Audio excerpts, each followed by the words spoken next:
अध्याय 6 श्लोक संख्या है आज 19 है ना। यथा दीपो निवातस्थो नेंगते सोमुपासमृतः योगिनो यत चित्तस्य युञ्जतो योग महात्मना। कहते हैं यथा, यथा मैंने जिस प्रकार, दीपक, निवातस्थो, निवात मैंने वायु से रहित, स्थो मैंने स्थित होता है। जब दीपक को वायु से, जहाँ पर वायु नहीं हो वहां पे उस दीपक को स्थित मैंने जलाया जाए, ना इंगते, वो क्या करता है, फिर स्थिर हो जाता है, चलायमान नहीं होता। सा उपमा, ये उपमा समृता मैंने कही गई है।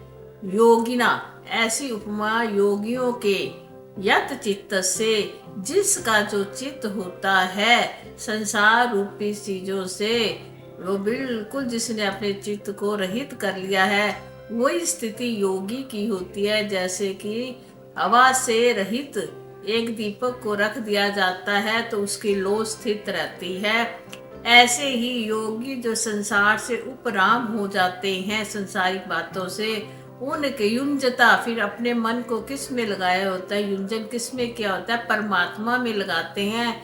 ऐसे योगी आत्मानम, अपनी आत्मा की, जो अपनी आत्मा में, परमात्मा में ही अपने ध्यान में लगा लेते हैं, परमात्मा का ही ध्यान करते हैं, वो जो है उसी प्रकार स्थित है जिस प्रकार एक दीपक की लो जो वायु से रहित स्थान पर एकदम स्थित रहती है। ये उपमा दी गई है योगियों के चित्त की। किसके साथ दी गई है? वायु से रहित स्थान पर जो दीपक जलाया जाता है। देखो, वायु जो होती है उसका क्या कार्य है? स्पंदन। सबको पता है वायु का गुण है ना, स्पंदन। आप लोगों ने पढ़ा हुआ है ना। वायु क्या है, हमेशा हर जगह रहती है। ऐसा नहीं कि वायु कहीं नहीं रहती हो, कि हम दीपक को उस जगह पे रख दें जहाँ वायु नहीं है ना। इसके कहने का पहले तो ये समझे, वायु के बिना तो हम जी नहीं सकते। ऐसा तो नहीं होता कोई ऐसी जगह हो जहाँ पे वायु ना हो। वायु हर जगह है, परंतु स्पंदन होना वायु का जो गुण होता है वो क्या होता है, उसको हम जैसे किसी जगह स्पंदन ना हो रहा, वायु चलायमान ना हो रही हो, है ना। एक वायु तो आकाश मंडल में है ही है, एक होता है वायु चलती है। जैसे हम देखते हैं ना, हवा चल रही है, हम कहते हैं आज हवा चल रही है, वैसे तो वायु है, पर हवा चलने में अगर हम, जैसे आप देखो सर्दियों के दिन, वो दिवाली के दिन होता है, अगर वायु चलती है तो हमारा दीपक बार बार बुझ जाता है ना। यानी वो स्पंदन, उसका जो वायु का गुण है, वो स्पंदन की जो गति है वो तेज है, यही कहेंगे ना। अगर दीपक वायु वाले स्पंदन वाली जगह पे रख देवें तो वो क्या होगा, चलायमान हो जाएगा ना, बुझ जाएगा या जलेगा, तो कभी उसकी लो इधर, कभी उसकी लो उधर होएगी। अगर वही दीपक हम स्पंदन रही जगह पे रख दें, जहाँ वायु देखते हैं ना, हम कहीं एक कोना ढूंढ लेते हैं, है ना, फिर कहते हैं यहाँ दीवार के साथ रख देते हैं, दिया जलता रहेगा, करते हो ना ऐसे ही। तो दिया को जलाने के लिए जो स्पंदन है वायु का वो कम होना चाहिए। ऐसे ही कहते हैं योगी है। अब योगी रह कहाँ रहा है? इसी संसार में रह रहा है ना, जहाँ पे सब हलचल है। वो कितना सुंदर समझाया है। इस संसार में क्या है? हलचल है। किसकी है? विषयों की है। हमें 5 जो ज्ञान इंद्रियां, 5 कर्मेंद्रियां प्लस अंतःकरण का जो भी धर्म है, वो हमें क्या स्पंदन है, जैसे वायु की स्पंदन है। हमें अपनी ज्ञान इंद्रियों को क्या है? रोकना है ना, तभी तो रुकेंगी।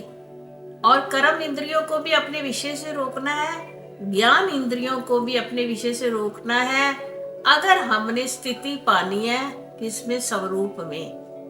जैसे लो एकदम स्थित हो जाती है, उसका लो का क्या है कि उसे स्थित होना है।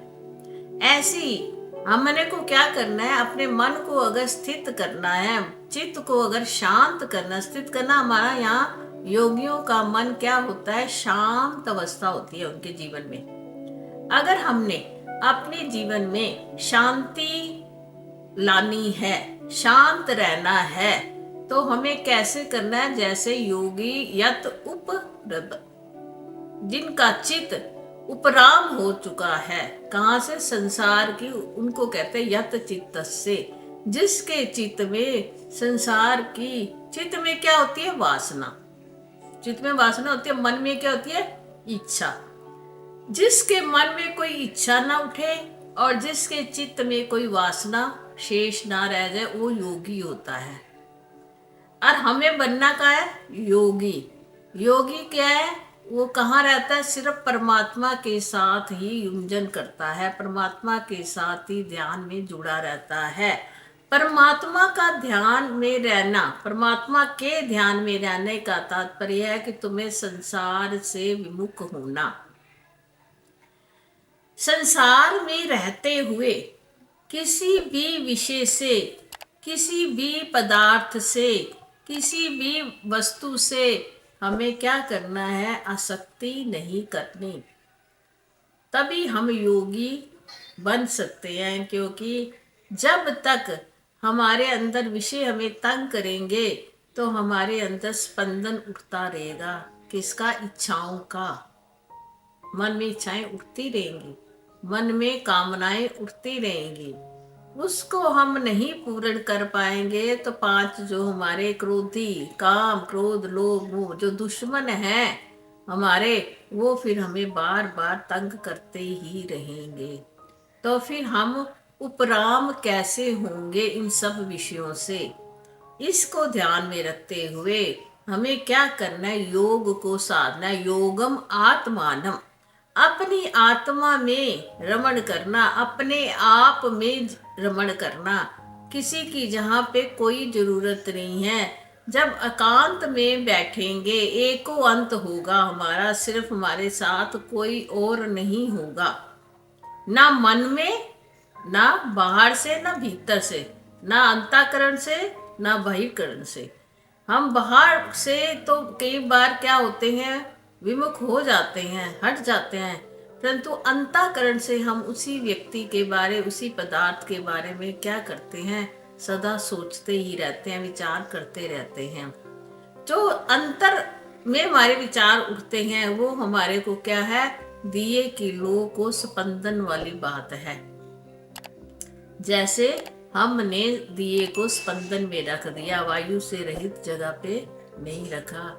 यानी ये जो विषयों की वायु है, ये मन के जो संकल्प विकल्प हैं, जो चित्त में वासनाएं हैं, जब तक हमारी शांत नहीं होंगी, हमारा चित्त जो है उपराम नहीं होएगा, शांत नहीं होएगा। हम अपनी आत्मा में रमण करने वाले नहीं बनेंगे।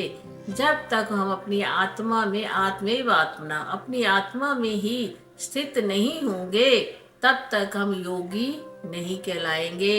योगी मैंने जो योग कर लिया, जिसने किसके साथ? परमात्मा के साथ। बताया पीछे भी कितने योगी के लक्षण आए ना, योगी कौन होता है। अब हमारे पास ये प्रश्न उठता है, ये सब चीजें हम करें कैसे? मन तो सबका है, परमात्मा में ही हम रहे, परंतु ये संसार रूपी जो वायु है ना, ये हमें बड़ी बुरी तरीके से घेर कर बैठी हुई है।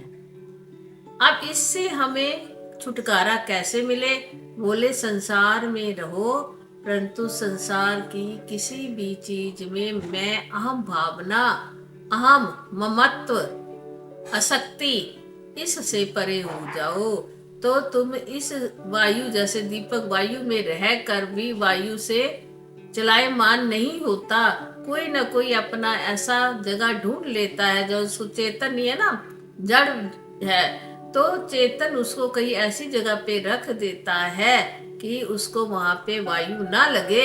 इसी प्रकार हम चेतन जीवात्मा, जीवात्मा क्या है? चेतन। ये शरीर क्या है? जड़। शरीर रूपी जड़ शरीर को तो हम कई बार एकांत में रख लेते हैं, रख लेते ना, परंतु जीवात्मा जो है ना, अंतःकरण जो है ना, वो हमें बड़ा तंग करता है। अंतःकरण को संभालने के लिए ही हमें क्या करना है, मन बुद्धि को क्या करना है, शुद्ध करना है, योग साधना है, प्राणायाम करना है। देखो शरीर को साधने के लिए व्यायाम होता है ना, शरीर को सुस्त बनाने के लिए, चुस्त बनाने के लिए। और सूक्ष्म शरीर को सही करने के लिए प्राणायाम होते हैं। दोनों में भेद है। हमें चाहिए अपने शरीर की रक्षा करना, शरीर भी हमारा परमात्मा उसमें निवास करते हैं, इसलिए हमें व्यायाम करना भी आवश्यक है और प्राणायाम करना भी हमारे लिए। अगर हमें योग को साधना है, परमात्मा में हमने अपने ध्यान को ले जाना है, जहाँ पर परमात्मा बैठे हैं हृदय देश में जाना है, तो इस हृदय में से जितना भी कूड़ा करकट है भरा हुआ है, जो हमने विषयों का, जो अपने रिश्ते का, जो अपने संबंध का, जो मोह भरा हुआ है अपने बच्चों का, उस सब को वहां से क्या करना है, हटाना है। जब तक वहां से ये लोग नहीं हटेंगे हृदय देश में, तब तक परमात्मा से मिलन होना बहुत ही कठिन है। मिलना कहाँ है, परमात्मा में। और वायु चल रही है विषयों की और रिश्तों की। अब रिश्ते की से बचने के लिए हमें अपनी आत्मा में रमण करने के लिए अपने स्वभाव में जाना है। स्वभाव हमारा क्या है, सत्य है, चित्त है, आनंद है। यानी हमारी कोई भी परिस्थिति हो, कोई भी समय हो, हमें डोलना नहीं है। यही परिस्थिति में स्थित होना कहलाता है।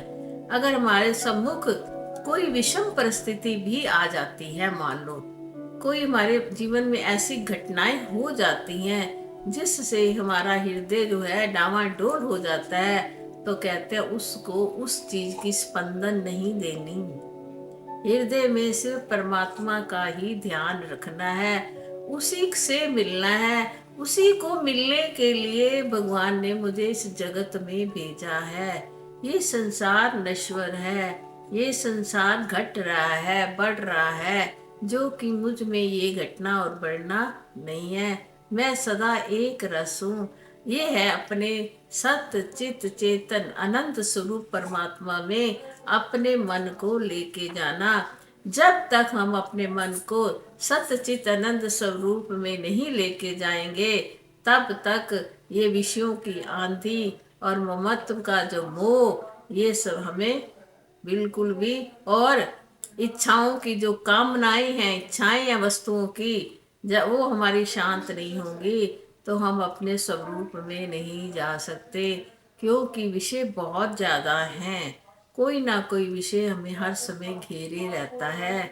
और जनक जी के उसमें आपने अष्टावक्र गीता में विषयान विषयवत त्यज, विषयों को विष मान कर जीव को त्याग देना चाहिए कि ये विष हैं।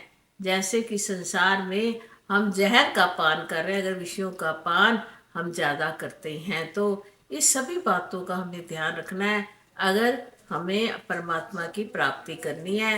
हरि ओम तत्सत, हरि ओम तत्सत।